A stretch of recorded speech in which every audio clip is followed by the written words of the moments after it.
रतलाम पहुंचे कांग्रेस नेता पूर्व मुख्यमंत्री दिग्विजय सिंह ने सर्किट हाउस पर कांग्रेसियों से मुलाकात की। इसके बाद वे जावरा निकल गए, लेकिन रतलाम सर्किट हाउस पर पूर्व सीएम दिग्विजय सिंह ने मीडिया से चर्चा में बड़े आरोप भाजपा पर लगाए। उन्होंने कहा कि सदन में भाजपा हमें बोलने नहीं देती है। अदानी के मामले में देश विश्व में बदनाम हो रहा है, लेकिन इस पर सदन में चर्चा नहीं करने दी जाती।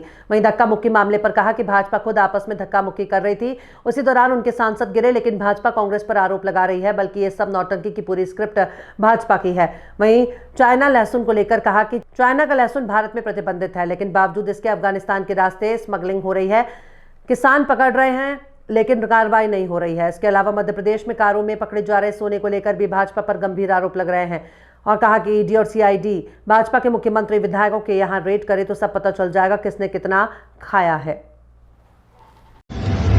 भारतीय जनता पार्टी के 10 साल के कार्यकाल के बारे में जब भी कोई भ्रष्टाचार का प्रकरण सामने आता हो, चाहे राफेल हो, चाहे अडानी जी के कर्जे माफ़ करने वाली बात हो, या अडानी जी के कंपनियों पर अमेरिका में चार्जशीट पेश की गई हो, इसके बारे में जब भी चर्चा कांग्रेस कराना चाहती है, जब भ्रष्टाचार का प्रकरण कोई सामने आता है, वो या तो सदन की कार्रवाई से वो लेख निकाल दिया जाता है, या पक्ष जो है वो सदन चलने नहीं देता। अब 40 साल से ज़्यादा मुझे विधानसभा, लोकसभा, राज्यसभा का अनुभव है।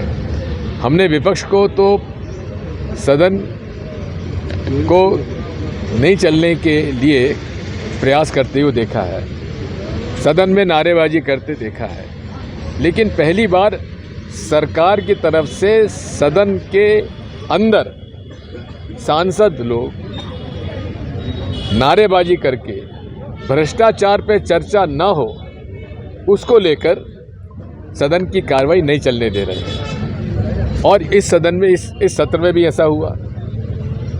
हम चाहते थे कि विदेशों में हम लोगों की छवि बिगड़ रही है, भारत में भ्रष्टाचार के प्रकरणों का पर अमेरिका की जो जांच एजेंसी है, जो अदालत है, वो चार्जशीट पेश हो रही है वहाँ अडानी जी की कंपनी के खिलाफ। उन पर पूरा उनको जानकारी इस बात की है, उनको समन भेजा गया है, लेकिन लोकसभा में उस पर चर्चा नहीं होगी, राज्यसभा में चर्चा नहीं होगी। अरे भाई, इतना बड़ा भ्रष्टाचार का प्रकरण है जहां विदेशों में उनकी छवि बिगड़ी है, सरकार की छवि बिगड़ी है, भारत की छवि बिगड़ी है, भारत के अंतर्राष्ट्रीय क्षेत्र में